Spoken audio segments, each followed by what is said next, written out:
क्या टॉपिक चल रहा था आपका? क्या टॉपिक था इसके पहले? कंप्लीट हो गया था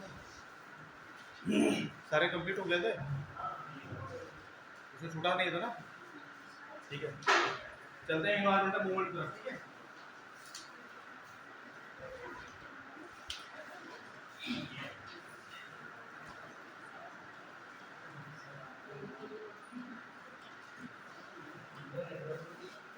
हाँ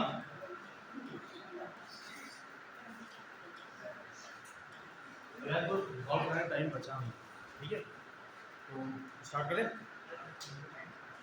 किसी कोई क्वेरी कुछ पूछना है? नहीं, पर्यावरणीय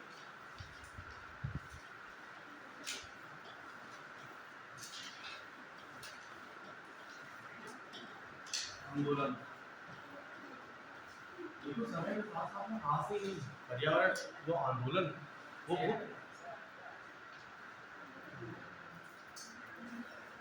बोला है। हाँ?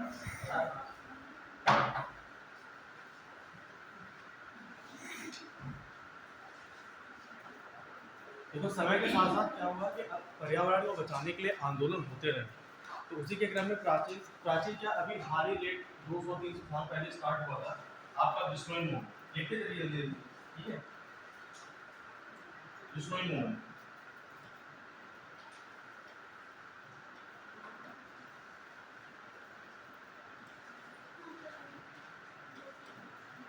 बिश्नोई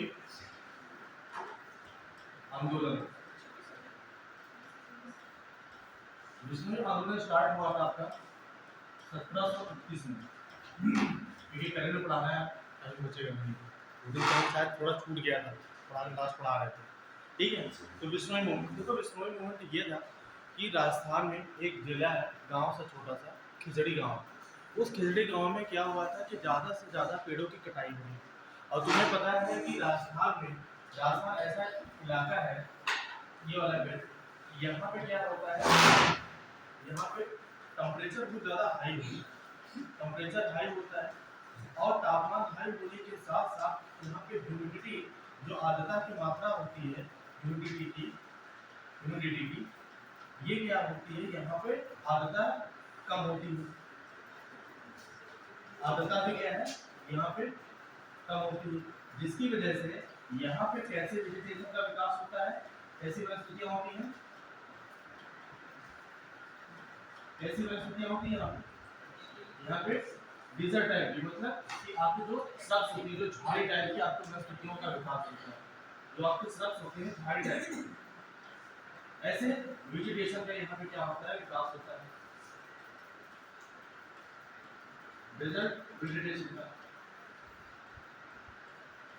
और वैसे ही यहाँ पे पेड़ों की कमी है, और ऊपर से किसका, वनस्पति वनस्पति वनस्पति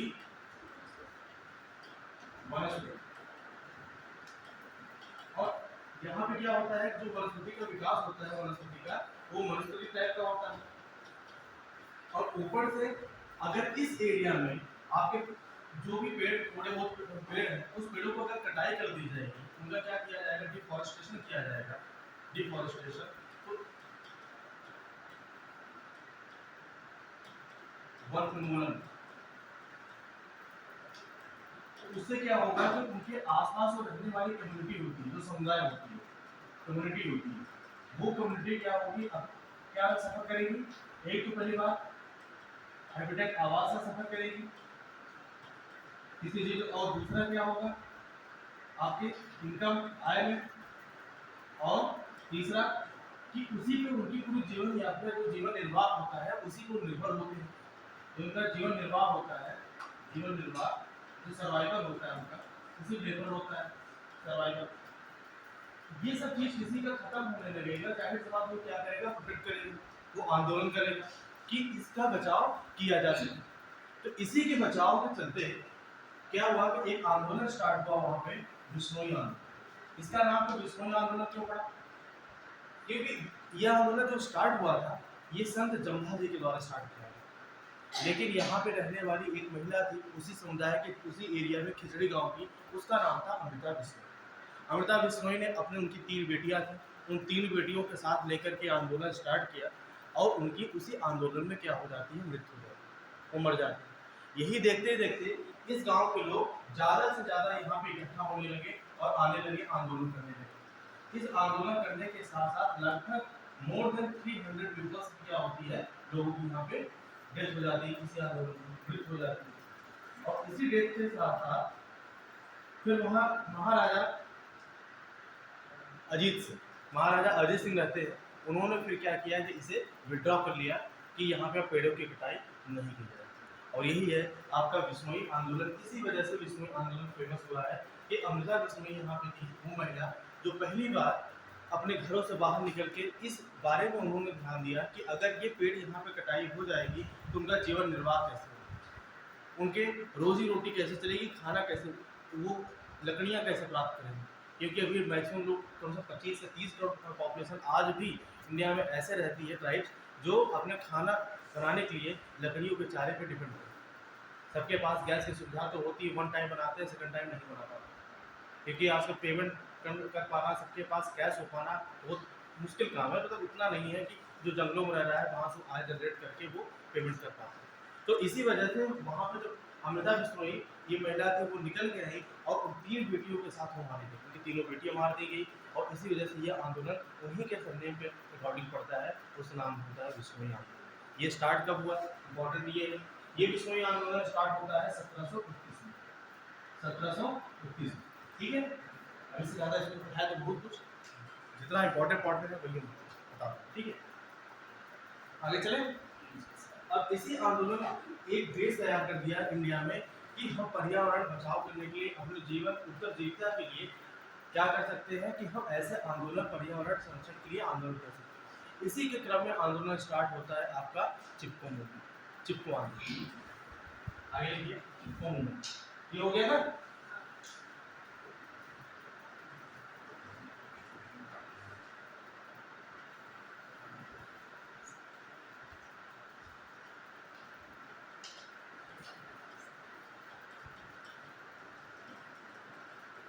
चिपको आंदोलन,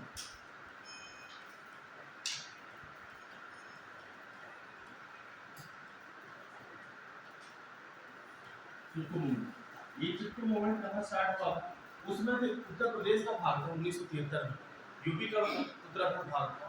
लेकिन सन 2000 में जब अलग हुआ तो उत्तराखंड अलग से उत्तरांचल बना और 2006 में उत्तराखंड। तो पहले उत्तराखंड अलग हुआ, क्या बना था, आज उत्तराखंड नाम है। सबसे पहले जो यूपी से अलग होता है, यूपी से, इसका नाम बनता है उत्तरांचल, उत्तरांचल। और 2006 में इसका नाम बदलता है, 2006 में क्या बनता है, इसका नाम उत्तराखंड, ठीक है। 2006 में इसका नाम क्या बनता है, उत्तराखंड। आगे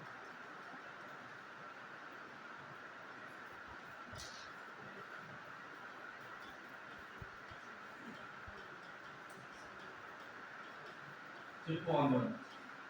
चिपको आंदोलन तो वो समय था जब वहाँ पे क्या हुआ था कि ज़्यादा से ज़्यादा वनीकरण किया था, ज़्यादा से ज़्यादा वहाँ क्या किया गया था, निर्वनीकरण किया जा रहा, वनों को काटा जा रहा। और वहाँ पे रहने वाले लोगों के लिए वही समस्या हुआ, वो 1731 में स्टार्ट होता है। अब सोचो 1731 में यही आधार देता है कि हाँ, और पर्यावरण की रक्षा करने के लिए, एनवायरमेंट की रक्षा करने के लिए और यहाँ से आर्थिक अपना गुजारा करने के लिए हम ये आंदोलन कर सकते हैं। ये आंदोलन होता है 1973, तो कितना लंबा टाइम है, ठीक है। लेकिन ये बेस ये पहले पता था कि एक प्रकार की टाइप का मूवमेंट हो चुका है जिससे सरकार बैक हो चुकी है, और नहीं पता था कि अगर हम आंदोलन करेंगे सरकार यहाँ पे भी बैक जाएगी। तो इसी आंदोलन में इसका नाम चिपको आंदोलन इसलिए पड़ा कि यहाँ पर उत्तराखंड के क्षेत्र में, उत्तराखंड में जो रैनी गांव, उत्तराखंड में कौन सा गांव है, रैनी गांव। इसी गांव में कौन, सुंदरलाल बाहुड़ा, चंडी प्रसाद भट्ट और गौरादेव। देखिए इसमें मेन किसका हाथ था, सुंदरलाल बाहुड़ा। तो ये 3 लोगों ने मिलकर से ये आंदोलन स्टार्ट किया, चिपको आंदोलन, उत्तराखंड में। यहाँ पे क्या हो रहा है, ज़्यादा से ज़्यादा क्या किया जा रहा था, पेड़ों को कटाई किया जा रहा है, डिफॉरेस्टेशन किया जा रहा है, डिफॉरेस्टेशन। और तुम्हें पता है कि अगर पहाड़ी वाले इलाकों में ज़्यादा से ज़्यादा वनों को काटा जाए, अगर वन उन्मूलन किया जाए, वन उन्मूलन तो ज़्यादा से ज़्यादा अगर वनों को उन्मूलन किया जाए तो ये पता होता है कि वन उन्मूलन से क्या समस्या आ सकती है। इससे क्या होगा, प्राकृतिक आपदा आने की बहुत चांस मिल जाता है। प्राकृतिक आपदा, कैसा प्राकृतिक आपदा की समस्या यहाँ पर हो सकती है? Natural disaster.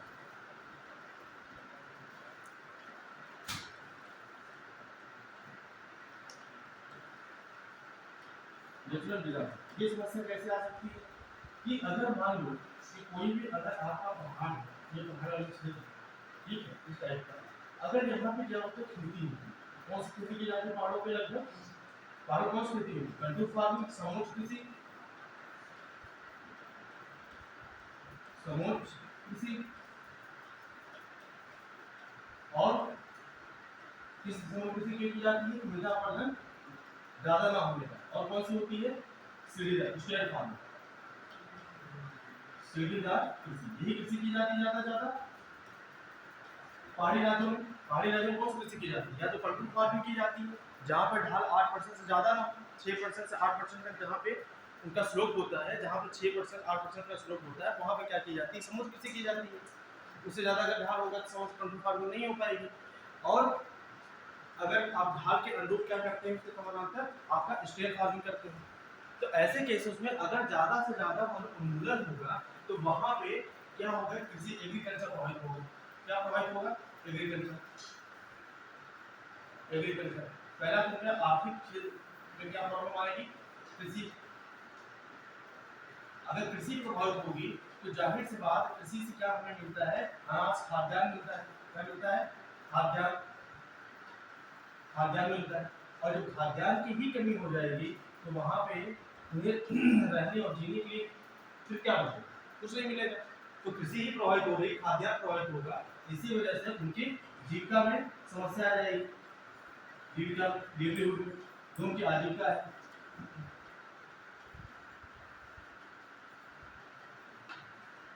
आजीविका में प्रॉब्लम आ जाएगी। जब आजीविका में प्रॉब्लम आएगी, इसी वजह से क्या होगा कि वो स्वस्थ नहीं रह पाएंगे और उन्हें आय नहीं जनरेट होगा, उनका जो इनकम नहीं जनरेट होगा। तो इसी वजह से वो क्या धीरे धीरे उनका क्या होगा? खत्म होता चला जाएगा। ये जो समस्या है डिफॉरेस्टेशन। अब दूसरी क्या समस्या आ सकती है कि अगर ज्यादा से ज्यादा डिफॉरेस्टेशन ऐसे क्षेत्रों पे होगा तो वहां पे प्राकृतिक आपदा की समस्या आ रही है। प्राकृतिक आपदा की समस्या क्या होगी कि यहाँ पे क्या होगा, इसके पहले हम पढ़ा चुके हैं कि जब बारिश होती है तो वहाँ पे क्या होता है कि जहाँ पेड़ नहीं होता है वहाँ पे वाटर का जो फ्लो होता है वो बहुत तेजी के साथ फ्लो करता है। तो क्या होगा कि अगर ऐसे क्षेत्रों में, जिन क्षेत्रों में अगर मान कोई भी ये क्षेत्र है और यहाँ पे क्या होगा, पेड़ की कमी होगी, पेड़ को काट दिया गया, ज्यादा से ज्यादा पेड़ को अगर काट दिया गया और इस क्षेत्र में अगर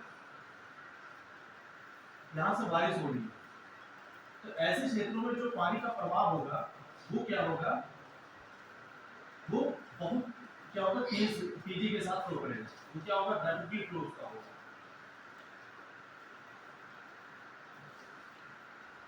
और जो पानी का प्रवाह बहुत तेजी के साथ फ्लो करेगा, वृद्धि करेगा, तो इससे क्या होगा, उसके आसपास की चीजें क्या होंगी, वो नष्ट हो जाएगी। और इसी के साथ नष्ट होने के साथ साथ उनके जो भी आवास होंगे, गांव के कम्युनिटी कुछ आवास होते हैं, अपना आवास बनाए रहते हैं, तो ऐसे आवास उनके क्या होंगे, नष्ट हो जाएंगे। जब पानी का फ्लो, क्योंकि ऐसे क्षेत्रों में क्या होता है, बारिश अच्छी होती है, उत्तराखंड में बारिश अच्छी होती है। दूसरा क्या हुआ कि वहाँ जो भी रिवर आती है, ऊपर से जब नदियाँ आती हैं फ्लो करते हुए, उनका प्रवाह बहुत तेजी के साथ होगा और इनके प्रवाह हो जाने की वजह से तो जो चारों तरफ के आसपास के गांव वाले इलाके होते हैं, जो उनके आवास होते हैं, वो आवास क्या होंगे, नष्ट हो जाएंगे। तो इससे क्या होगा, वो बेघर हो जाएंगे। जब वो बेघर हो जाएंगे, कोई भी इंसान अगर बेघर हो गया, अगर लैंडलेस हो गया या उसके पास कोई भी घर नहीं है, रहने की जगह नहीं है, तो वो क्या करेगा, वो कैसे जिंदगी जिएगा? घुमंतु है, कभी यहाँ रह रहा है, कभी वहाँ टेंट लगा रहा है, कभी वहाँ टेंट लगा रहा है। तो उसके जीवन का कुछ सम्मान है, डिग्निटी है, रहने के लिए उसका कुछ अधिकार है? क्या अधिकार है? कोई अधिकार नहीं। तो ऐसे ये सब कहाँ प्रॉब्लम आ रही है कि ज़्यादा से ज़्यादा अगर पहाड़ी क्षेत्रों में, इसी वजह से हमने पढ़ाया था कि नेशनल फॉरेस्ट पॉलिसी में ये बोला गया 1988 में कि ज़्यादा से ज़्यादा जो वनीकरण किया जाए वो कहाँ पे किया जाए, आपके पर्वतीय क्षेत्रों पे किया जाए, जो हिमालयी राज्य हों। उसमें बोला गया 2/3 उनका क्या किया जाए, वनीकरण किया जाए, लगभग 66% के करीब। इसी वजह और मैदानी इलाकों में कम बोला गया। इसकी यही वजह होती है कि ज़्यादा से ज़्यादा प्रभावित पेड़ों की कटाई की वजह से कौन होता है, वो पहाड़ी राज्य होता है। कि यहाँ पे समस्या आ जाती है कि एक तो पहली बात इसकी वजह से क्या हो गया, बहुत ज़्यादा समस्या किसकी आ जाएगी, फ्लड की आ जाएगी, बाढ़ की। और इसी बाढ़ की समस्या की वजह से और उनका आवास ग्रसित हो जाता है, आवास। और इसी आवास ग्रसित होने के साथ साथ यहाँ पे क्या समस्या हो जाती है, परिवहन की समस्या आ जाती है। इसकी परिवहन ट्रांसपोर्टेशन की।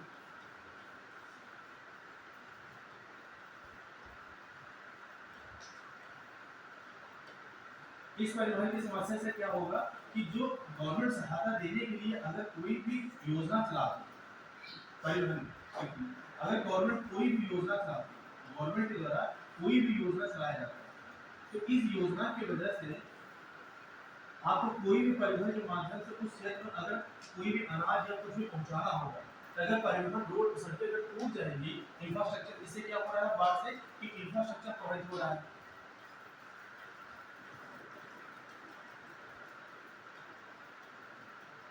मतलब आपका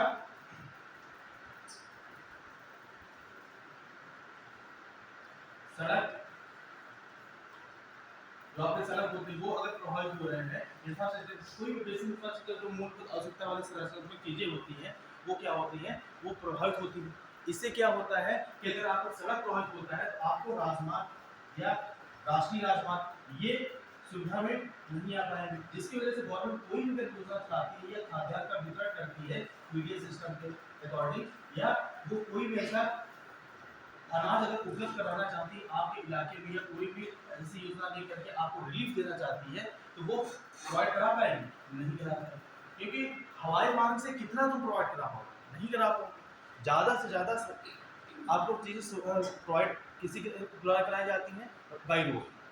तो बाई रोड अगर वहाँ पर रोड ही पूरी तरह से अगर खराब हो गया, ऐसे फ्लड आ जाने की वजह से, तो आपको कोई भी रिलीफ सिस्टम नहीं दे पाएगा। आपको अगर बीमारी वहाँ पर फैल रही है तो उसके लिए आपको दवाइयाँ नहीं उपलब्ध करा पाएगा, आपके लिए हॉस्पिटल नहीं हो पाएंगे, आपके लिए वहाँ पे कोई भी आय का जरिया नहीं हो पाएगा कि आप आय करोगे कैसे, जब आपके पास रोड ही नहीं है तो वहाँ पे कुछ भी आप आय इनकम जनरेट कर पाओ, नहीं कर पाओ।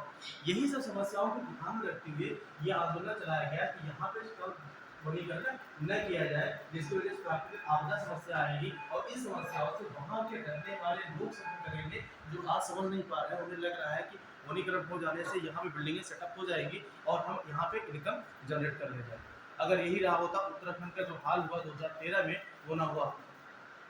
उत्तराखंड का 2013 में जो हाल हुआ था पूरी तरह से वो क्षतिग्रस्त हो चुका था उस प्राकृतिक आपदा के कारण। सबसे ज़्यादा वहाँ पे क्या प्रॉब्लम है, मानवीय कारण से है। मानवीय कारण से यह है कि ज़्यादा से ज़्यादा अगर वन उन्मूलन कर देते हो तो उससे एक चीज़ और प्रभावित होता है, आपका सॉइल। सबसे बड़ी बात होती है क्या, सॉइल, मृदा। वन उन्मूलन से सबसे ज़्यादा प्रभावित होता है मृदा। मृदा में क्या होता है कि जैसे मान लो कि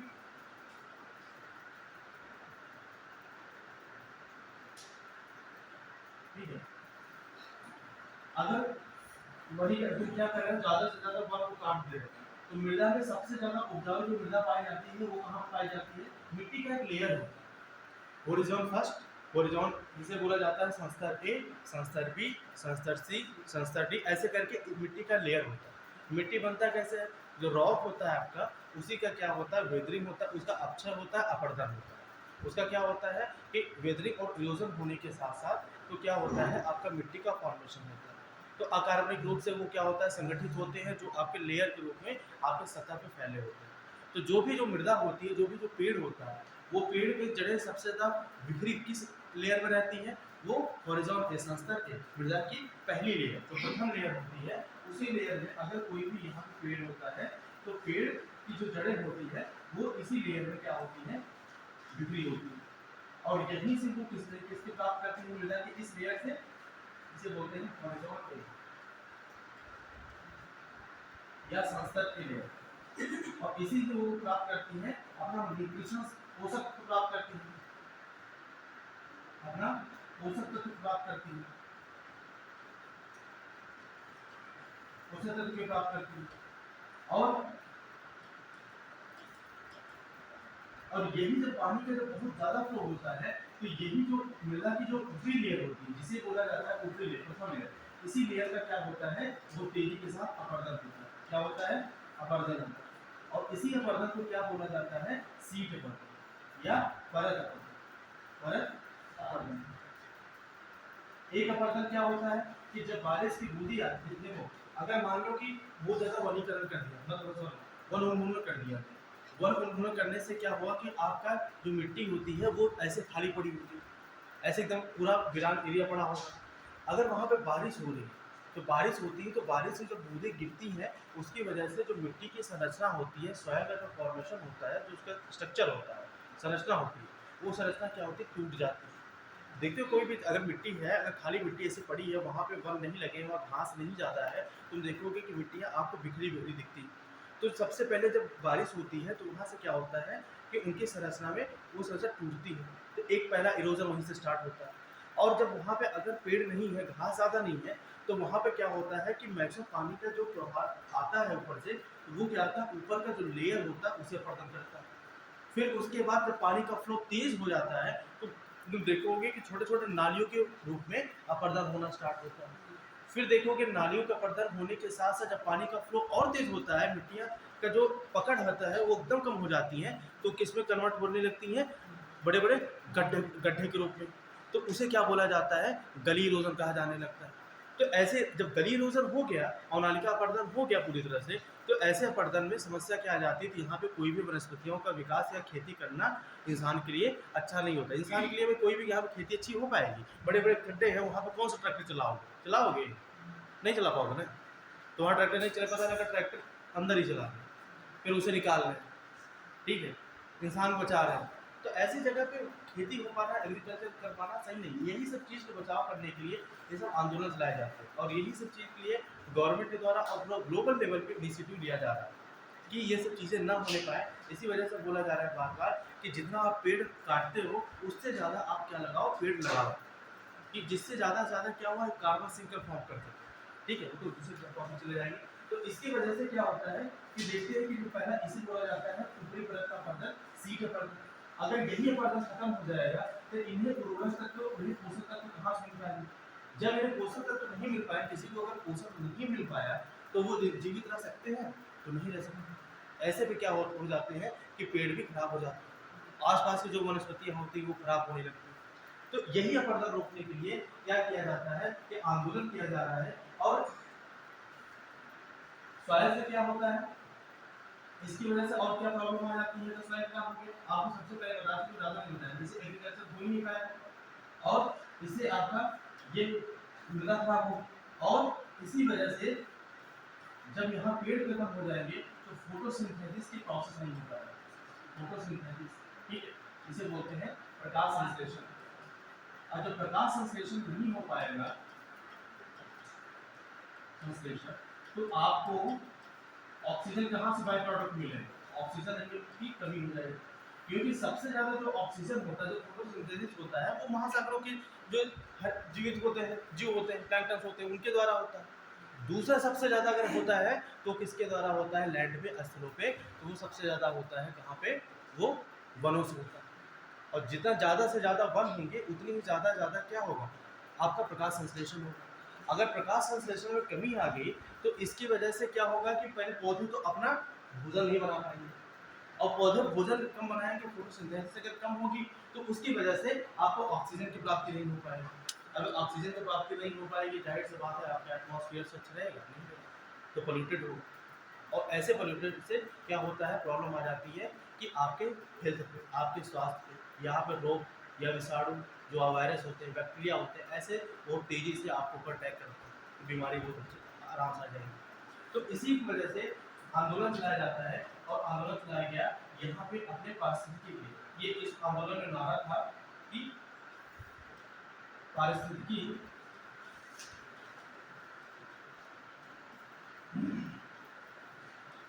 आपके आय का आर्थिक स्रोत है, पारिस्थितिकी आर्थिक महत्व का हिस्सा या भाग।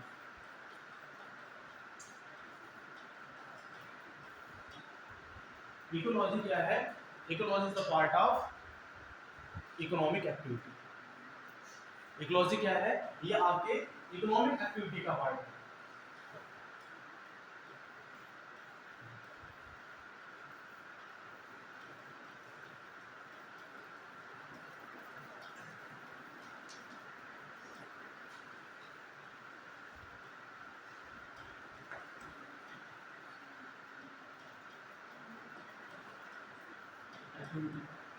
जिससे आप यहाँ पे आय कमा सकते हैं। तो इसमें सीधा आपको थोड़ा समझाई दिया है। चिपको आंदोलन कब चला था? 1973 में चला था। किस गांव में चला था? ये उत्तराखंड का गांव है। कौन सा? रैणी गांव। इसी रैणी गांव में चलाया गया था। रैणी गांव में बीच में बन रहा है, इसको 10 मिनट का काम करता है। यहाँ पे ये चिपको को बोला गया कि लोग पेड़ों से चिपक कर खड़े होने लगे। पेड़ों से चिपक कर खड़े होने लगे।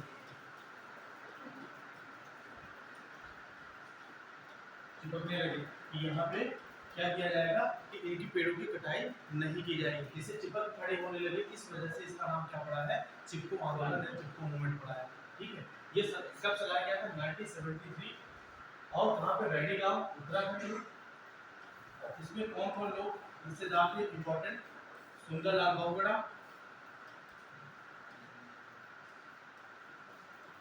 सुंदरलाल बहुगुणा,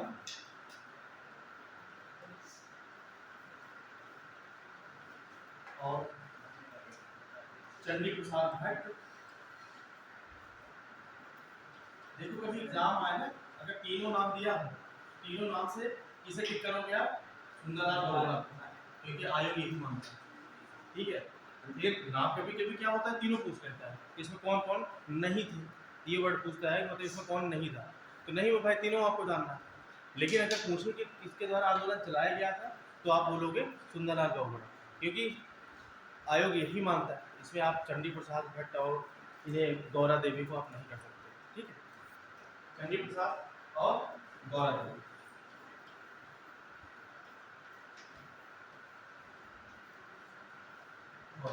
ठीक है,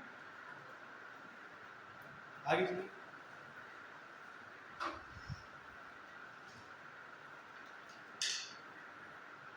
देखो, शांति घाटी आंदोलन, शांति घाटी, साइलेंट वैली मूवमेंट,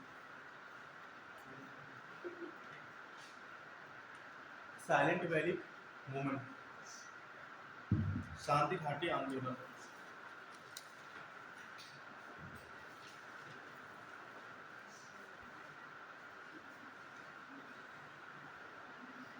एक चीज और लिख लेते हैं कि जो सुंदरलाल बहुगुणा है ना, ये वहाँ पे जब टिहरी डैम बन रहा था, तो टिहरी डैम कहाँ पे?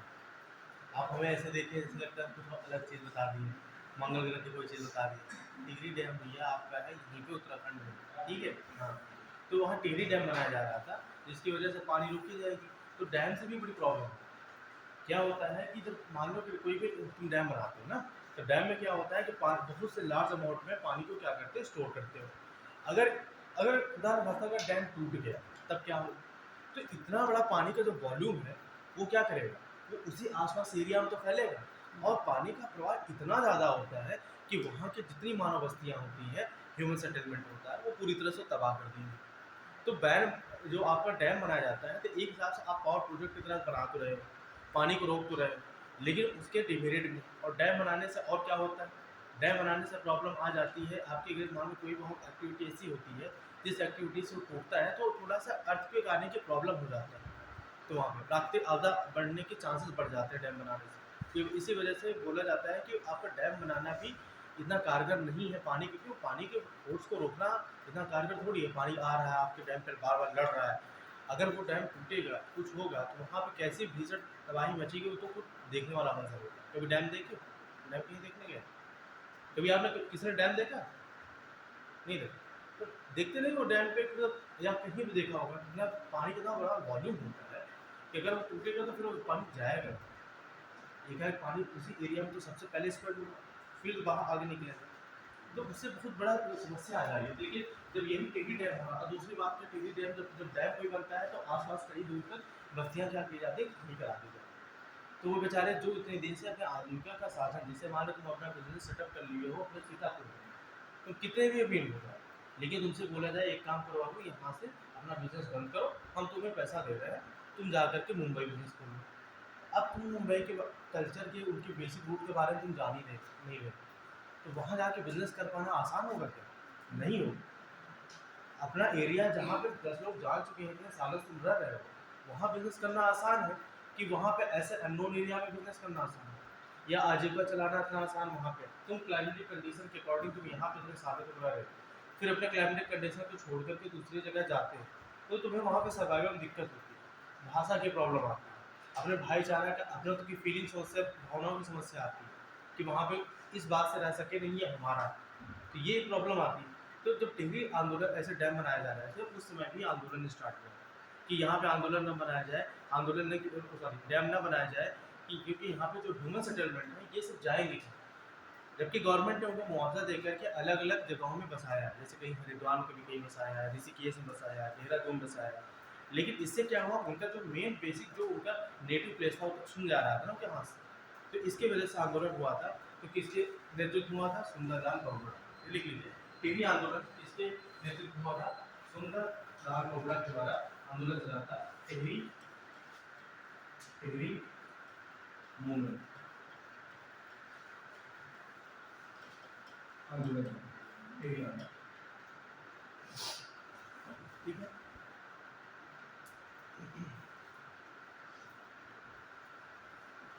आगे साइलेंट वैली आंदोलन, ये कब स्टार्ट हुआ था? साइलेंट वैली ये स्टार्ट हुआ था 1973 में,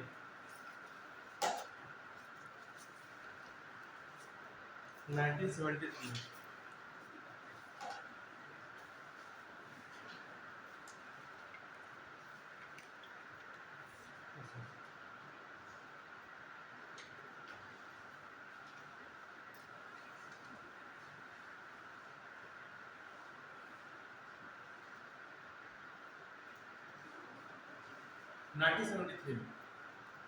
साइलेंट वैली क्या है? ये शांत घाटी का क्षेत्र है और ये जैव विविधता का क्या है?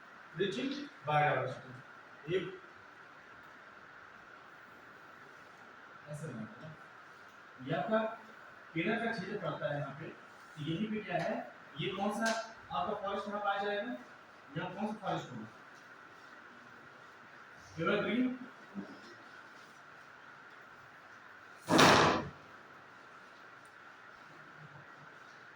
एवरग्रीन फॉरेस्ट, सदाबहार वन।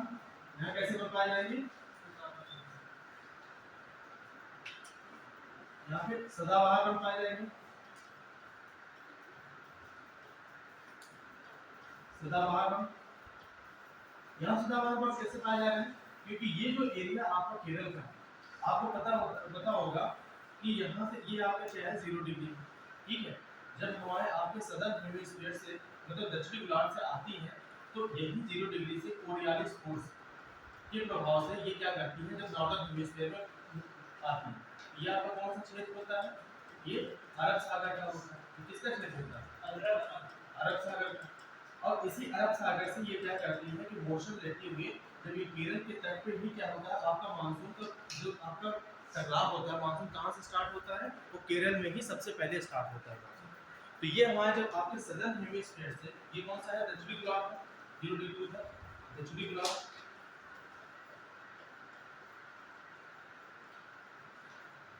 और दक्षिण गोलार्ध से जब हवाएं आती हैं तो जब इक्वेटर से उस नॉर्दर्न हेमिस्फीयर में पहुंचती है, कौन से हेमिस्फीयर? आपके उत्तरी गोलार्ध, उत्तरी गोलार्ध।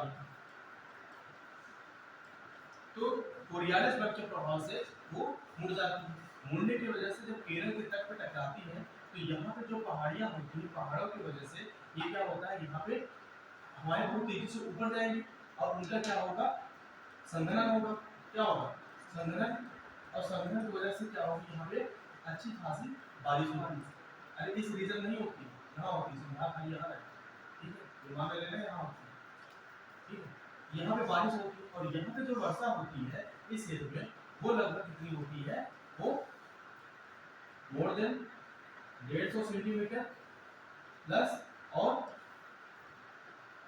200 सेंटीमीटर। और जहाँ पे वर्षा 150, 200 या 200 प्लस सेंटीमीटर की बारिश होती है, रेनफॉल होती है, तो ऐसे में कौन सी बात का विकास होता है, वहाँ पे सदाबहार एवरग्रीन फॉरेस्ट का विकास होता है। यहाँ पे जो रेनफॉल होगा वो 200 सेंटीमीटर, तो यहाँ पे रेनफॉल वर्षा यहाँ पे कितना होगा 200। तो ऐसे जगहों पे जो वेजिटेशन का विकास होगा, वनस्पतियों का विकास होगा, तो जो इसी इसी एक ही टॉपिक में तुम बायो में पढ़ाते चलना है, ठीक है। जो वेजिटेशन का विकास होगा, वनस्पतियों का विकास होगा, ये कैसे विकास होगा, यहाँ पे तो ज्यादा होंगे, अत्यधिक वनस्पतियां होंगी और इसमें कई टाइप की हमेशा क्या होंगे, हमेशा हरी भरी होंगी, हरी भरी होंगी। यहाँ पे पत्तियां, यहाँ पे क्या होता है, पतझड़ नहीं होता कि पत्तियां एक साथ ही अपने पत्ते गिराते हैं, यहाँ पे पत्ते गिरते हैं लेकिन एक साथ नहीं गिरते। तो ऐसे जगहों पे किसकी कंटेंट ज्यादा होगा, ऐसे जगहों पे ह्यूमस बहुत ज्यादा पाएगा। क्या पाएगा, ह्यूमस, ह्यूमस, क्योंकि यहाँ पे वनस्पति कई टाइप की वनस्पतियां होंगी, यहाँ पे पेड़ वृक्ष भी होंगे, यहाँ पे घासें भी बहुत अधिक मात्रा में पाई जाएगी, यहाँ पे छोटे वृक्षों का विकास बहुत ज्यादा होगा और यहाँ पे हमेशा एवरग्रीन, हमेशा ये सदाबहार की तरह ये दिखती रहेंगी।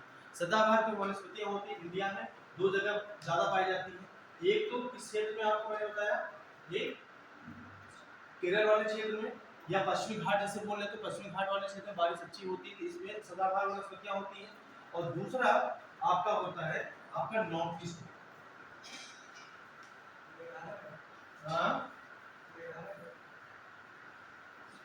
जो आपका नॉर्थ ईस्ट वाला क्षेत्र होता है, जैसे मेघालय में जो बारिश होती है वो देखते हो कि जो दारो खासी जंतियां होती है, यहाँ से जो हवाएं आती है अरेबियन से, तो ये आती है, ये यहाँ पे कीट प्रकार की आकृति बन जाती है और इसी कीट प्रकार की आकृति में जब आकर के यहाँ पे हमारे फंसती है, यहाँ पे अत्यधिक बारिश करती है, तो कहाँ पे मौसम खराब, ठीक है, या चेरापूंजी वाले क्षेत्र, यहाँ पे अत्यधिक बारिश होती है, तो इसे क्या होता है, हेवी रेनफॉल, हेवी रेनफॉल। और मेघालय ही नहीं, क्योंकि फॉरेस्ट एरिया है आपका अरुणाचल प्रदेश,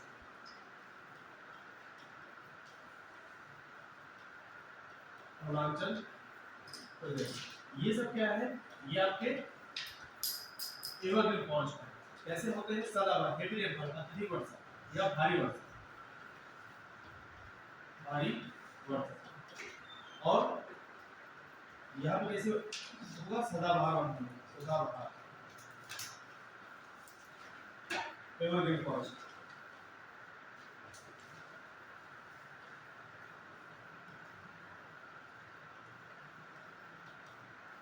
एवरग्रीन फॉरेस्ट का विकास। तो ऐसी जगहों पे जब हम केरल की बात कर रहे थे, तो मैं उसका एडिशनल कर दिया, जब हम केरल की बात कर रहे थे तो यहाँ पे क्या होता है, यहाँ पे कौन सा क्षेत्र है, शांति घाटी, किसका क्षेत्र है, शांति घाटी, इरेज कर दे इसे, हाँ? यहाँ पे जो शांति घाटी का क्षेत्र है, silent valley,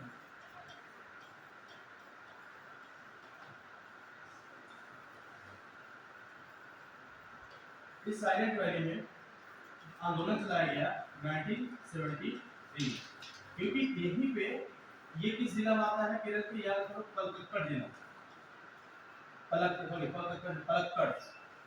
Palakkad, Palakkad district में,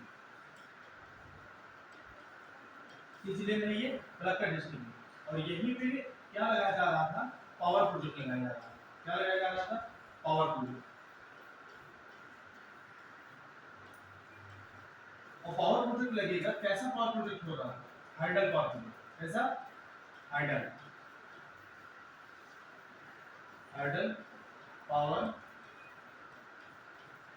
प्रोजेक्ट, मतलब पावर प्रोजेक्ट मतलब होता है आपका सख्त ग्रिज, शक्ति ग्रीन है, शक्ति प्रोजेक्ट ग्रीन,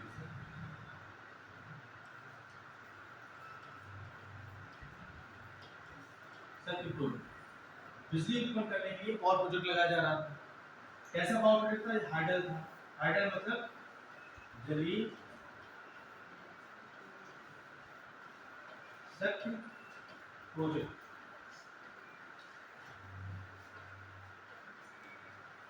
क्या था? जलीय शक्ति प्रोजेक्ट था ये, ठीक है। तो यहाँ पे क्या किया, किस नदी को लगाया जा रहा था? यहाँ पे उसी दिन मैंने बताया था कि यहाँ से एक नदी रिवर फ्लो करती है, उस रिवर का नाम होता है कुंतीपुजा रिवर या कुंती नदी। इसे क्या बोलते हैं? कुंतीपुजा नदी। किस नदी को लगाया जा रहा था ये पावर प्रोजेक्ट?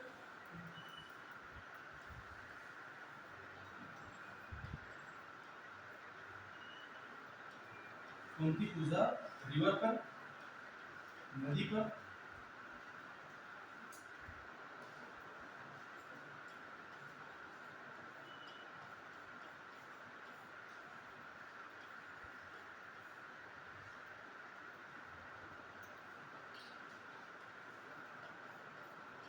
कुंतीपुजा नदी, यहीं पे ये लगाया जा रहा है। और यहीं पे रहने वाले जो लोग होते थे वो क्या किए कि वो उसका विरोध करने लगे।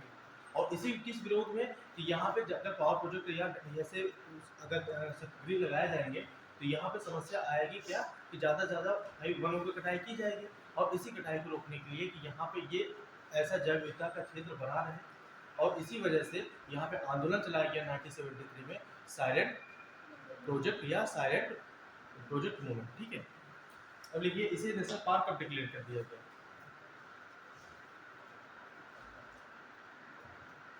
1985 में। लिख लिया, लिख लिया, लिख लो, लिख लो।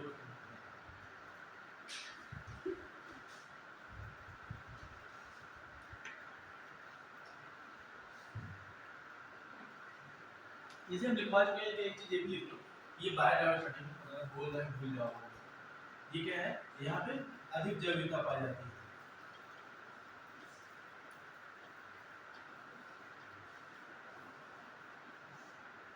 बायोडायवर्सिटी,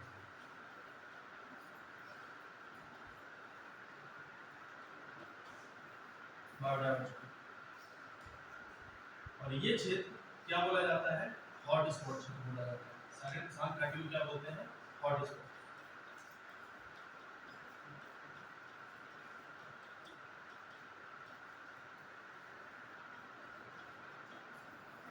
हॉट स्पॉट क्षेत्र बोला जाता है, ठीक है। और इंडिया में कितने हॉट स्पॉट हैं? हाँ, कितने कितने कितने हॉट स्पॉट हैं? अरे बोलिए, अरे आए आए ना आए ना आए, क्या दिक्कत? 4। कितने हॉट स्पॉट क्षेत्र इंडिया में है? 4। पूरे वर्ल्ड में कितने हैं? नहीं भैया, मैंने हॉट स्पॉट पूछा। रामसर तो इंडिया में 75, लेकिन अभी अस्थायी रूप से टोटल 92 हो गए हैं, लेकिन अभी उस पर अथराइज नहीं किया गया है। तो कितने हैं तो पूरे वर्ल्ड में हॉट स्पॉट? तो लिखवा चुका हूँ। कितने हैं? 36। और इंडिया में कितने हैं? 4 हॉट स्पॉट, ठीक है।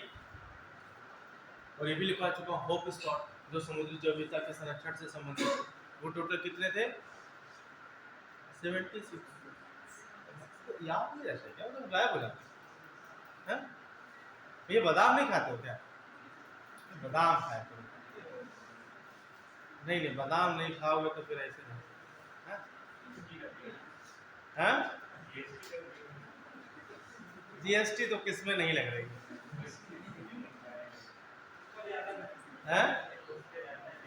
अब जिसमें जीएसटी नहीं लग रही वो कौन सा सस्ता है? जिसमें जीएसटी नहीं लग रही है तो वो कौन सा सस्ता हो गया भाई? नहीं है ना,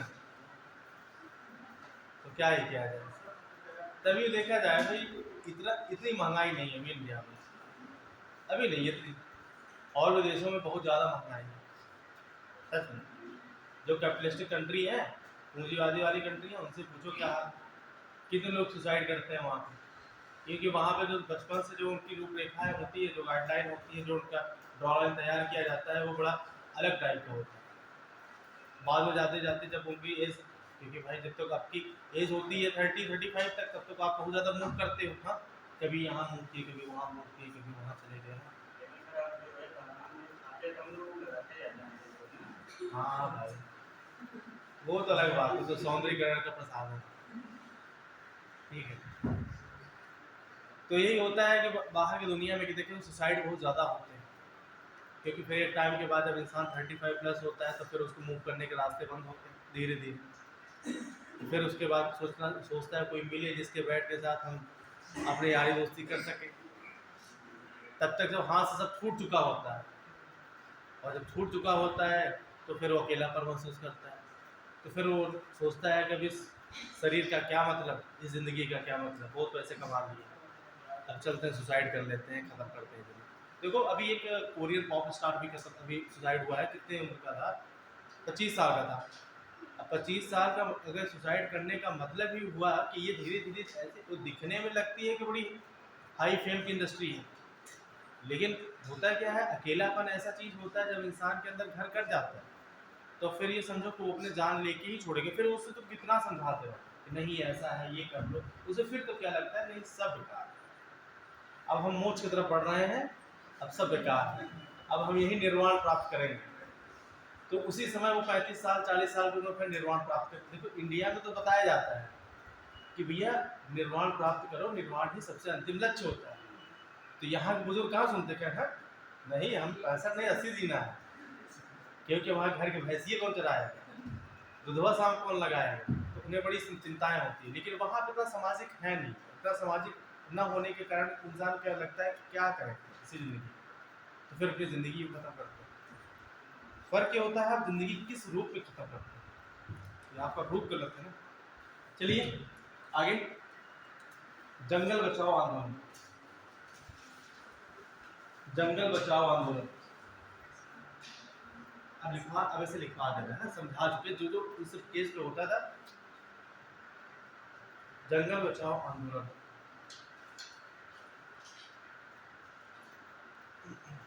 1980 में स्टार्ट हुआ था। जंगल बचाओ आंदोलन 1980 में स्टार्ट हुआ था। अब ऐसे लिखवा नहीं रहे, मतलब इसका बेस मैंने बता दिया कि किस वजह से आंदोलन होता है, क्या समस्या थी, कुछ अगर उसमें एक्स्ट्रा पॉइंट होंगे उसे समझाने वाला फिर हम उसे समझा देंगे, ठीक है। जैसे लिख लो, जंगल बचाओ आंदोलन कब स्टार्ट हुआ था, 1980 में। ये स्टार्ट हुआ था, उसमें बिहार अलग नहीं हुआ था। तो बिहार अलग होकर कौन सा स्टेट बनता है उसके बाद, वो रॉकेट साइंस नहीं पूछे हैं, आप इतना दिमाग लगा रहे हैं, झारखंड बना था, हमसे पूछ रहे हैं बता रहे, क्योंकि आपके जो टोन निकल गया झारखंड, तो आगे क्वेश्चन मार्क बता रहा है, ठीक है।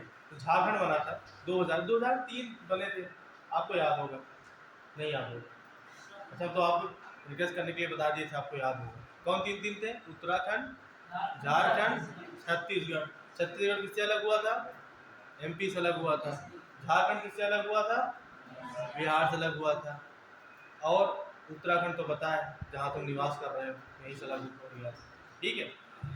तो झारखंड उस समय, झारखंड के 1980 में क्या होता, झारखंड और बिहार एक ही था, वो पूरा बिहार का क्षेत्र आता था। तो इसी वजह से जो ये आंदोलन चला था वो सिंहभूम से चला था। सिंहभूम जो आज सुबह एक जिला है उसका, झारखंड का, उसमें सिंहभूम एरिया से यह आंदोलन शुरुआत हुआ था 1980 में। जंगल बचाओ आंदोलन 1980 में सिंहभूम जिले से स्टार्ट हुआ था, ठीक है। अच्छा ये बताओ, इस वर्ड से एक नाम तो पता चला होगा, जंगल बचाओ आंदोलन, ये किसके ऊपर था, ये उसको बताएगा। यहाँ पे क्या हो रहा था, जंगल सिंहभूम जिला में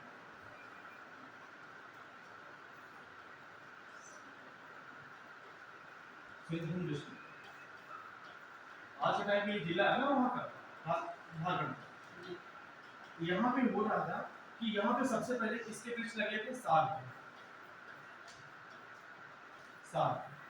साग क्या होता है, कहाँ से होता है, सोरिया रोबस्टा प्रकार के बीज होते, सीड होते हैं, वहीं से वृक्ष आपको बनता है क्या, साग। ठीक है।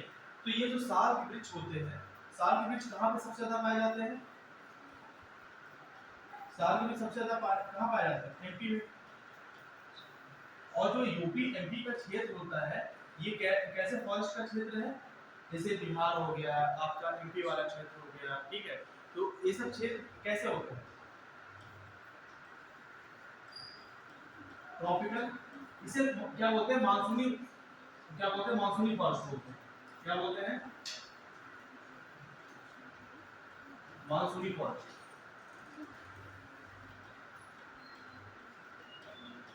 या पर्णपाती वन।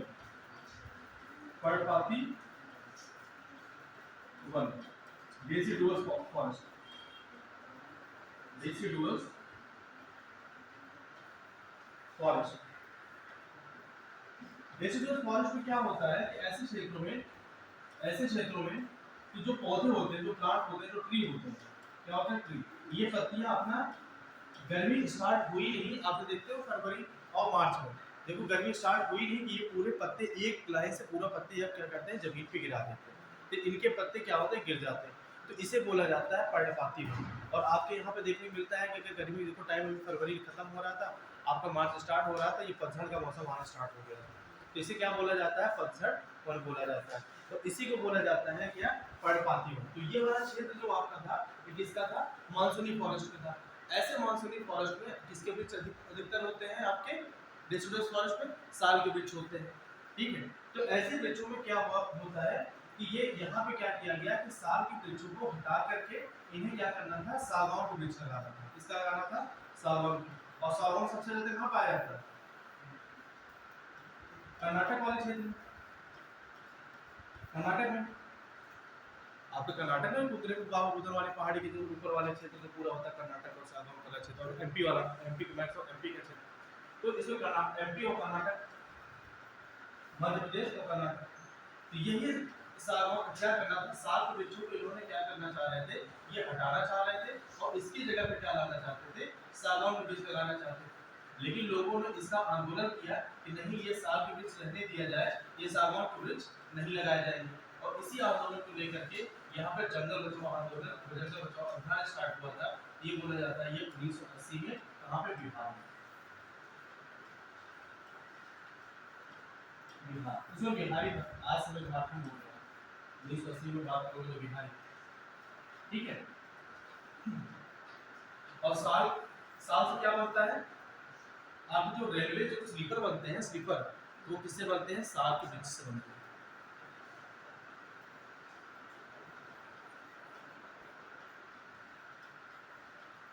रेलवे जो स्लीपर बनाए जाते हैं वो किससे बनाए जाते हैं? वो साल के वृक्ष से बनाए जाते हैं, साल के पेड़ से, ठीक है।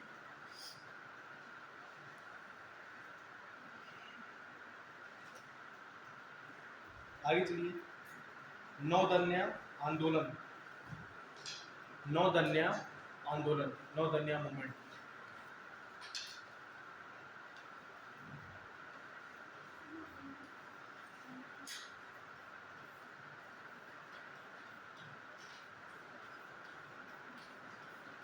नौदन्या आंदोलन ये वंदना शिवा के द्वारा चलाया गया था।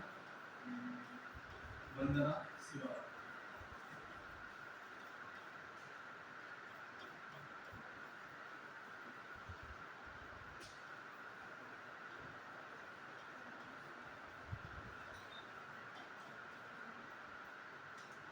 किसके द्वारा चलाया गया था? वंदना शिवा के द्वारा चलाया गया था। इसमें क्या था कि जो खेती की जाए वो किस आधार पर की जाए? बायो फार्मिंग की जाए। कैसे की जाए? कि जैविक खेती को बढ़ावा देने के लिए यह आंदोलन स्टार्ट हुआ। इसे जैविक खेती, बायो फार्मिंग के लिए।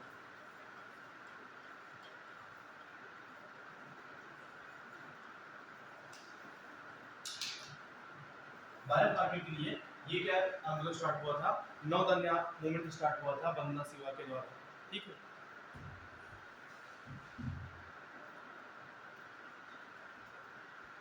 कैसे, क्या इसमें क्या काम था? कि लोगों को क्या करना है? प्रशिक्षण करना है, बताना है, अवेयर करना है। बस ये 2-3 पॉइंट इसमें है कि लोगों को प्रशिक्षण देना है, बताना है, और बायो जैविक खेती के बारे में जागरूकता फैलाना है। अच्छा ये डेट नहीं लिखा है क्या? 1982 1982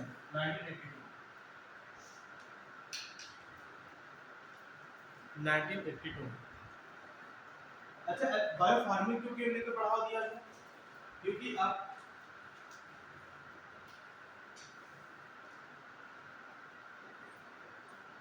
क्योंकि देखते थे कि 1966 में 1966-67 में क्या हुआ था, आपका हरित क्रांति आई थी। टाइम बताते रहो क्योंकि एक्स्ट्रा चीज ना बताएं, टाइम कितना हो रहा है। एक 10 मिनट टाइम है।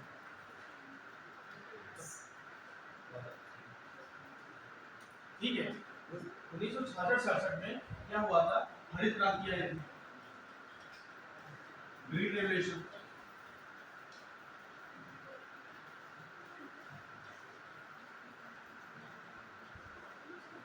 और इसकी वजह से क्या हुआ कि यहाँ पे गेहूं वीट में और राइस में बहुत ज्यादा बढ़ोतरी हुई। इसमें गेहूं में और किसमें, राइस में, धान और गेहूं में बहुत ज्यादा उत्पादकता और उत्पादन दोनों हुआ। इसमें क्या हुआ, इसका प्रोडक्शन भी अच्छा हुआ और प्रोडक्शन के साथ साथ क्या हुआ कि प्रोडक्टिविटी भी अच्छी बढ़ी।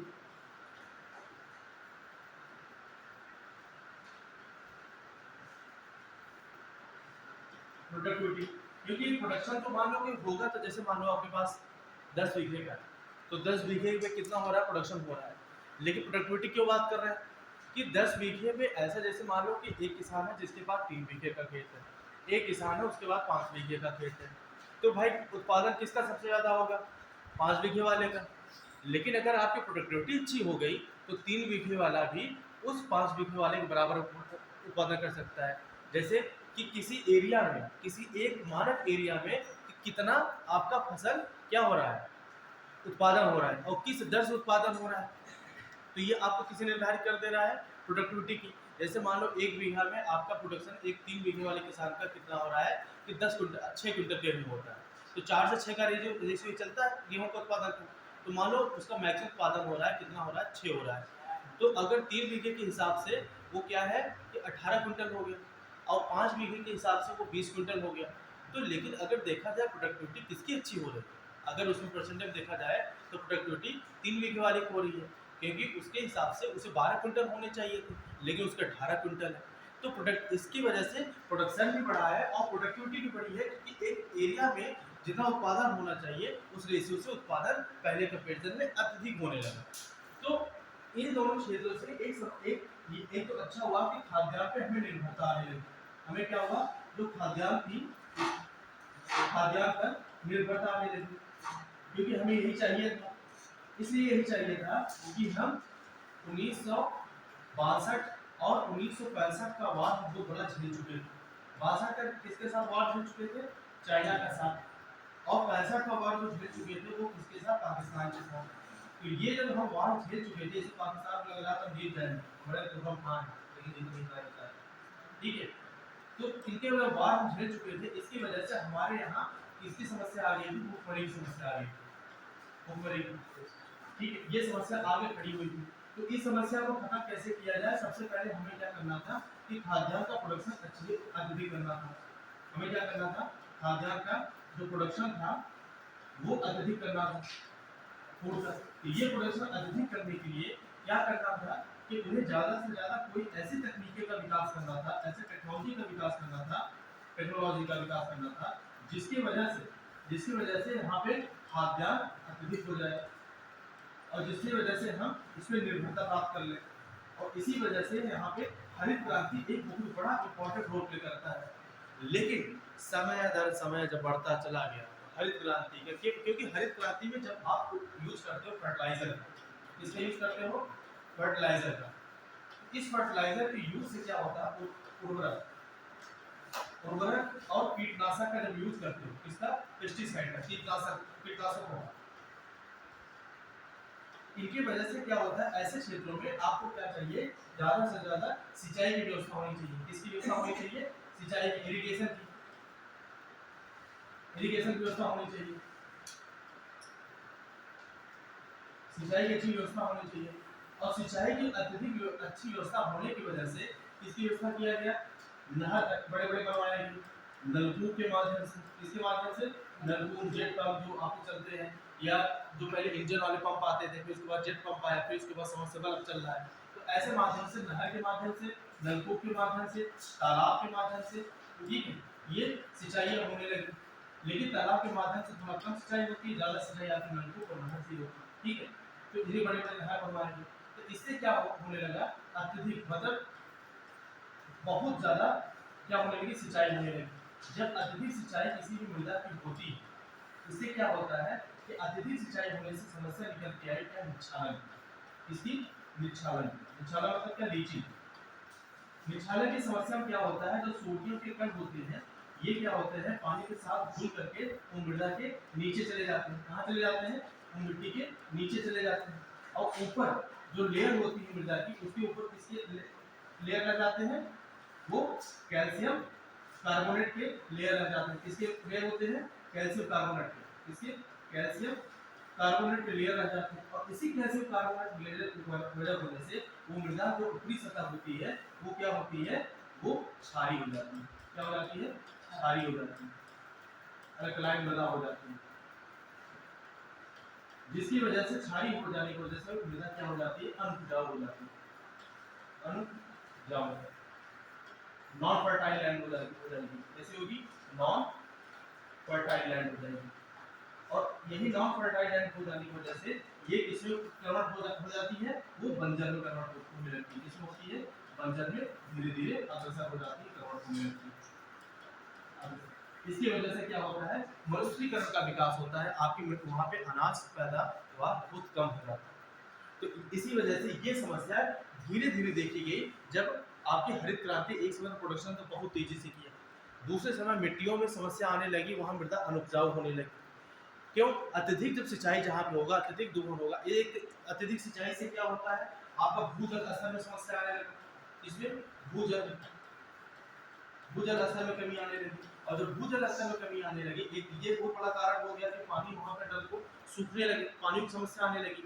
दूसरा, अत्यधिक सिंचाई हो जाने से निक्षालन की समस्या आने लगी, मृदा खराब होने लगी। और मृदा खराब हो जाने की वजह से वो मृदा क्या होने लगी, धीरे धीरे बंजर में तब्दील होने लगी। और क्या हुआ, ज्यादा से ज्यादा आप यूरिया का इस्तेमाल करते हो। किसका इस्तेमाल किया गया, यूरिया का। यूरिया कौन सा बेस्ड होता है, नाइट्रोजन बेस्ड आपके वो उर्वरक होते हैं। किस बेस्ड होते हैं ये, नाइट्रोजन बेस्ड होता है। क्या होता है, H2CO होता है यूरिया, ये तो होता है H2CO। तो ये नाइट्रोजन बेस्ड आपके उर्वरक होते हैं। ये नाइट्रोजन मृदा के नीचे जाकर के ये क्या होता है, ये आपकी लेयर होती है मृदा की। ये किसकी है, लेयर सॉइल, ये सॉइल का लेयर है। इसमें क्या होता है कि ये यूरिया आपके क्या होते हैं, नीचे जाते हैं, और नीचे जाकर के ये नाइट्रोजनस के साथ ये रिएक्ट कर लेते हैं। और रिएक्ट करने के बाद ये पूरी तरह से ऊपर की जो मृदा होती है, जब ऊपर ये आते हैं, पूरी तरह से ये मृदा को निष्प्रभावित कर देते हैं। क्या करते हैं, निष्प्रभावित कर देते हैं, क्योंकि यहाँ पे एसिड फॉर्म कन्वर्ट करते हैं, और यहाँ पे आकर पूरी इसी मृदा को निष्प्रभावित कर देते हैं। और इसी वजह से वहाँ मिट्टी क्या होती है, बंजर होती है। तो इन सब चीज़ों की वजह से ये आगे आने वाली समस्याएं देखने को मिलने लगी। और दूसरा क्या चीज़ हुआ कि इसने कहीं न कहीं रीजनल डिस्पैरिटी ला दी। रीजनल डिस्पैरिटी मतलब क्या हुआ कि क्षेत्रीय विषमता ला दिया। क्योंकि हम इस टॉपिक का नहीं है, लेकिन इसमें थोड़ा सा ऐड कर देना। इसमें क्षेत्रीय विषमता ला दी। कैसे क्षेत्रीय विषमता लाया, क्षेत्रीय विषमता ऐसे लाया कि जैसे ये उसी के कारगर था जिनके पास क्या है, जोत के आकार बड़े हैं, जिनके पास जुताई करने के आकार, जो प्लगिंग एरिया होता है, जुताई का जो एरिया क्षेत्र होता है, उनके पास वो बड़े क्षेत्र है। तो उन्हीं को ये फायदा मिला। कैसे फायदा मिला उन्हें, आप देखोगे कि पंजाब का जो सेक्टर वाला रीजन है, इस पंजाब के सेक्टर में क्या होते हैं, इंडिया में सबसे ज्यादा कौन से किसान होते हैं, मार्जिनल फार्मर्स होते हैं। कौन से होते हैं, मार्जिनल है, सबसे ज्यादा कौन होते हैं, लघु नहीं, लघु सीमांत ना बोलो, उसे सीमांत बोलो, ठीक है। मार्जिनल, सीमांत किसान होते हैं, सीमांत कृषक, जिनके पास जोत का आकार कितना होता है, लेस देन 1 हेक्टेयर, जिनके पास जोत का आकार 1 हेक्टेयर से क्या होता है, कम होता है, 1 हेक्टेयर से कम, और यही सबसे ज्यादा होते हैं, इंडिया में पाए जाते हैं। अब 1 हेक्टेयर से कम यहाँ पे क्या होते हैं, किसानों के पास जोत का आकार होता है। तो जब ये आपके यहाँ हरित क्रांति आई तो हर जगह ये सक्सेस रही है। खाद्यान्न तो एक जगह इतना ज्यादा प्रोडक्शन दिया और एक जगह प्रोडक्शन ही नहीं हुआ, क्योंकि जब खेत का जब आकार आपका कम होगा तो आप कितना प्रोडक्शन निकाल लोगे। और सबसे ज्यादा खेत जोत का आकार पंजाब के बड़े बड़े किसानों के पास है, 100 बीघा, 50 बीघे, ठीक है, और इनके लिए खरीदार भी मिल गए, लेने वाले भी। अब एक छोटे से किसान से कौन खरीदेगा, 1 क्विंटल 2 क्विंटल नहीं जाएगा ना, उसे क्या चाहिए, ट्रक माल चाहिए जैसे खरीदार होगा। तो उन्हें बेचने में भी समस्या आई, ठीक है, छोटे किसानों को। और जो बड़े किसान थे वो क्या किया कि हड़प करके बैठ के पट्टे पे लेने लगे, उन्हें पैसा भी नहीं देने लगे। तो एक वर्ग का उत्थान यहाँ पे बहुत तेजी से हो गया। जैसे पंजाब इस ज्यादा बेनिफिट हुआ पंजाब और हरियाणा और वेस्ट यूपी वाले क्षेत्र में, वेस्ट यूपी, पश्चिमी यूपी, यही भी ये ज्यादा दिखते हैं। और इधर वाले किसान कहाँ गए, साउथ वाले किसान कहाँ गए। तो ये देखो कि एक हिसाब से यही क्षेत्र बहुत तेजी से क्या हुआ, विकसित हुआ। ये हमारा टॉपिक नहीं, इसलिए बस ये खत्म करना है, ये विकसित हुआ। और यहाँ वाले किसान बहुत ज्यादा विकसित नहीं हो पाए। तो एक हिसाब से देखा गया, एक क्षेत्र से दूसरे क्षेत्र में आय की विषमता आने लगी, और इसी आय की विषमता को क्या बोला जाने लगा, क्षेत्रीय विषमता। यहाँ पे इसकी वजह से बढ़ती चली गई, क्योंकि एक किसान जो बड़ा किसान है वो क्या कर रहा है कि पैसा लगा पा रहा है, क्योंकि इसमें पैसा खर्च होता है। इसमें पैसा इसलिए खर्च होता है, इसमें आप खरीदते हो क्या, उर्वरक खरीदते हो, उर्वरक के साथ साथ यहाँ पे जुताई अच्छी होनी चाहिए। तो जुताई के साथ आप ट्रैक्टर को या ट्रैक्टर खरीदो या तो ट्रैक्टर का पैसा दो। तो जो बड़े किसान होते हैं वो ट्रैक्टर परचेज कर लेते हैं, उनके पास पैसा होता है, पूंजी लगा लेते हैं।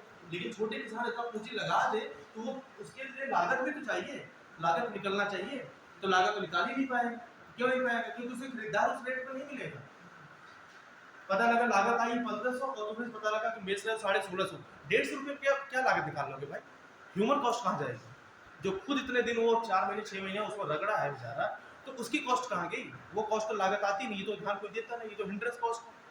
उसे लगता है कि नहीं ये तो हमारा काम है, लेकिन नहीं आपका काम है, लेकिन आप एक वहाँ लेबर पर आप काम किए हो तो आपकी भी एक दैनिक मजदूरी बनती है। आप कोई काम करने जाते हो, आपकी पर्सनल एक मजदूरी बनती है आपका, और वही अगर मजदूरी ऐड होके आती है तो अच्छा लगता है, नहीं ऐड होके आती है तो नहीं अच्छा लगता है। तो 100-150 रुपये एक्स्ट्रा निकालने को निकलेगा, कुछ नहीं निकलेगा।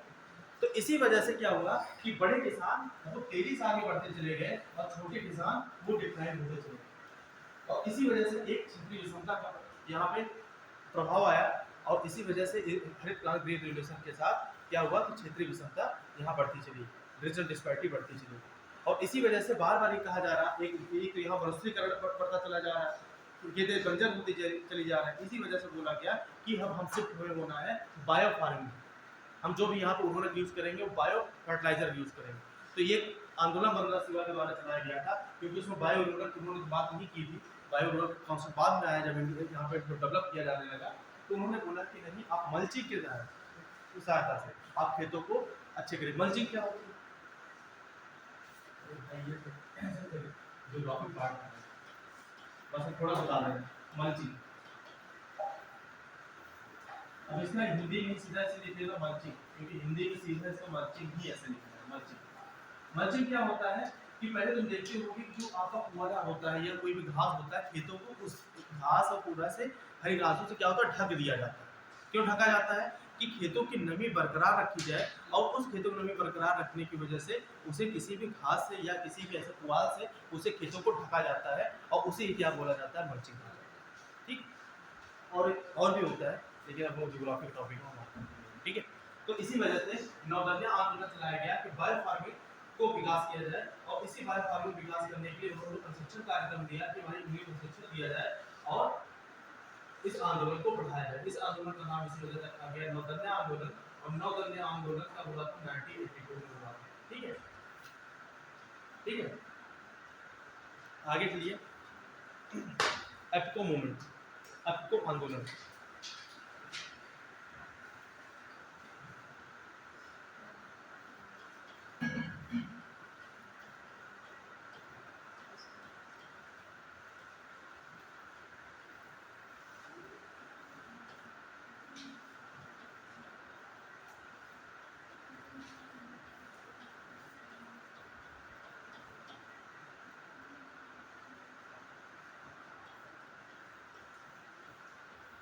चिपको आंदोलन, ठीक है। ये चिपको आंदोलन की तर्ज पे ही एक आंदोलन, अभी मशनाई क्या समझा रहे हैं आपको, हाँ? क्या दिक्कत है भाई आपको, बोलिए, कुछ समझ नहीं आ रहा है? देखिए चिपको मूवमेंट, चिपको आंदोलन, ये चिपको आंदोलन के तर्ज पर, चिपको आंदोलन की तर्ज पर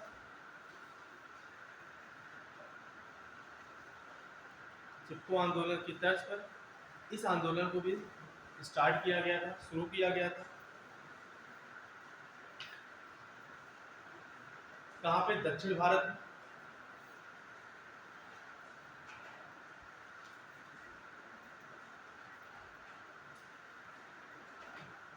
यह भी एक प्रकार का आलिंगन, जैसे यहाँ पे उत्तर भारत में चिपको बोला गया था, तो दक्षिण भारत का टर्मिनोलॉजी जानते हैं, वहाँ का लैंग्वेज अलग है, तो वहाँ अक्के मूवमेंट बोला गया, तो ये भी एक प्रकार का आलिंगन आंदोलन था।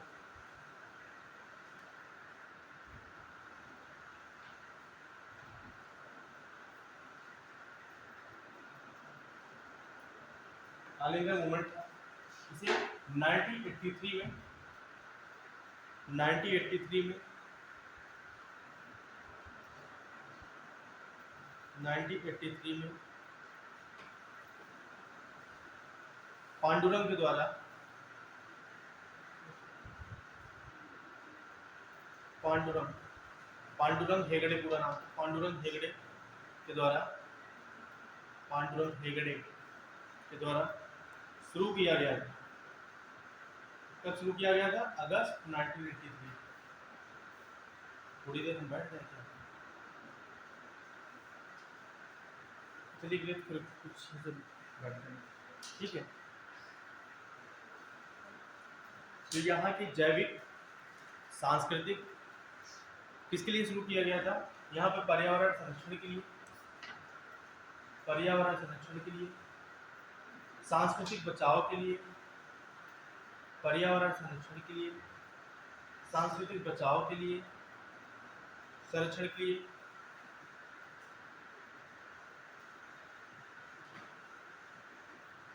पर्यावरण, सांस्कृतिक और जैविक संरक्षण के लिए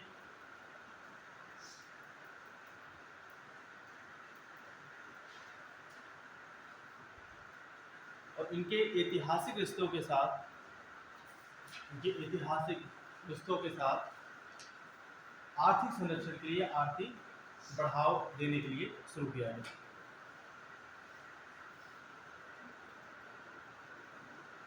क्योंकि आर्थिक भी जोड़ दिया गया था कि भाई इनके से हम इकोनॉमिक एक्टिविटी कर सकते हैं। ये कहाँ पर शुरुआत किया गया था? उत्तरी कन्नड़ क्षेत्र, कर्नाटक का उत्तरी वाला क्षेत्र, उत्तरी नॉर्थ कन्नड़ क्षेत्र में। कब स्टार्ट किया था? 1983 में। नॉर्थ कन्नड़ का क्षेत्र, नॉर्थ कन्नड़ रीजन में, ठीक है। कहाँ पे? कर्नाटक,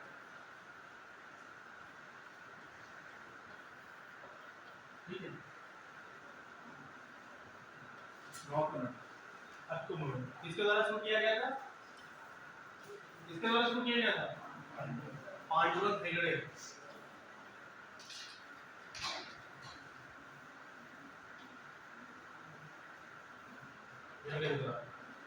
कब? 1980, अगस्त 1983 में। ये प्रकार के चिपको मूवमेंट टाइप का था, जैसे नॉर्थ इंडिया में चिपको मूवमेंट चल रहा था, वैसे ये कहाँ पे था? साउथ इंडिया में,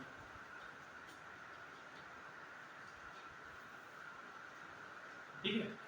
एक इसका नारा लिख लो, क्या था? बचाओ, मतलब क्या स्लोगन दिया गया था? बचाओ,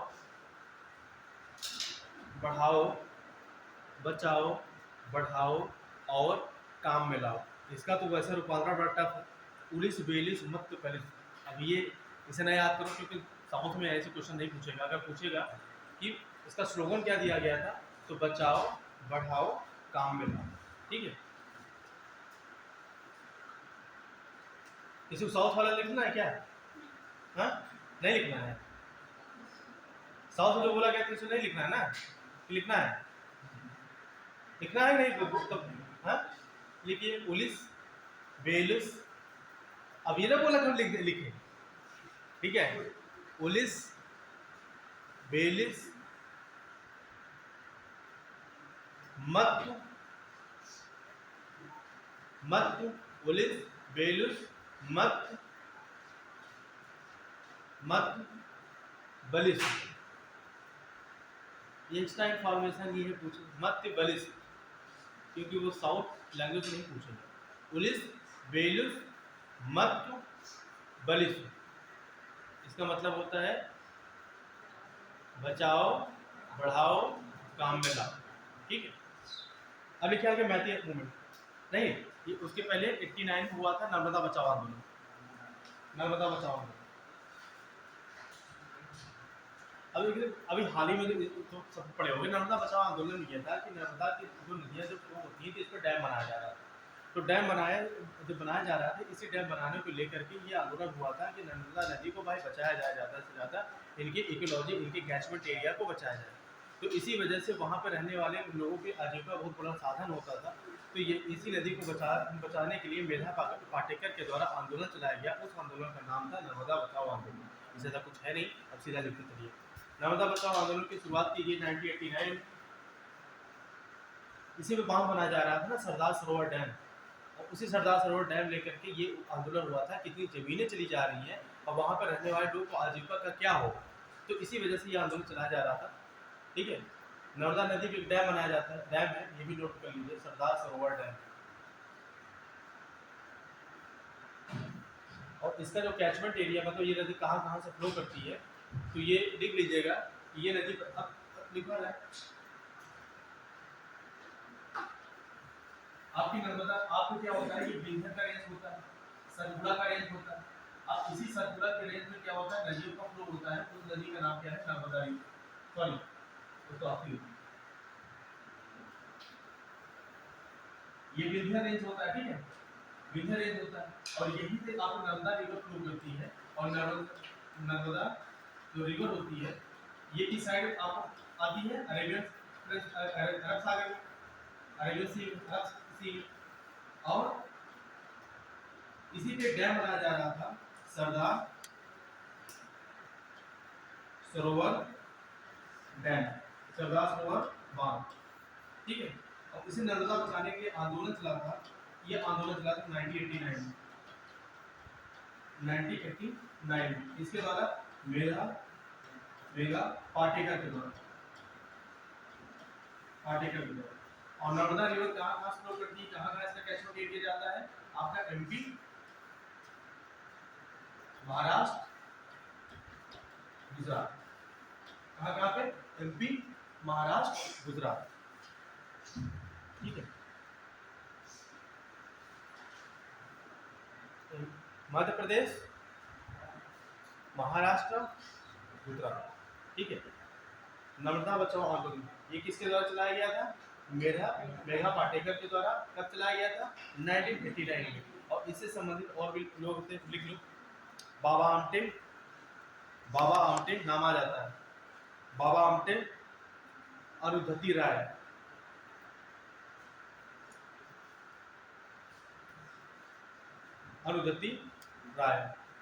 और अनिल पटेल। अब बोले थे यहाँ पे मल्टीपर्पज एक प्रोजेक्ट बनाया जा रहा था। वो क्या था, सरदार सरोवर डैम बनाया जा रहा था। इसी के संरक्षण के लेकर के ये था कि नर्मदा बचाओ आंदोलन, कि यहाँ पे लोगों को कहीं रक्षा किया जाए, आजीविका को वहाँ पे सुविधा उन्हें मुहैया तय किया जाए, कि वहाँ से बहुत लोगों को बेघर हो जाएंगे। इसी वजह से क्या हुआ कि मूवमेंट चलाया गया नर्मदा बचाओ आंदोलन। वो किसके द्वारा, मेधा पाटेकर के द्वारा 1989 में। इससे संबंधित लोग कौन थे, बाबा आमटे थे, अरुंधति राय थी, और कौन थे, और अनिल पटेल, ठीक है। आगे चलिए, मैती मूवमेंट, मैती आंदोलन जल्दी खत्म कर रहे हैं। मैती आंदोलन टाइम हो गया कितना हुआ, हो गया बस चाहिए, मन कर रहा है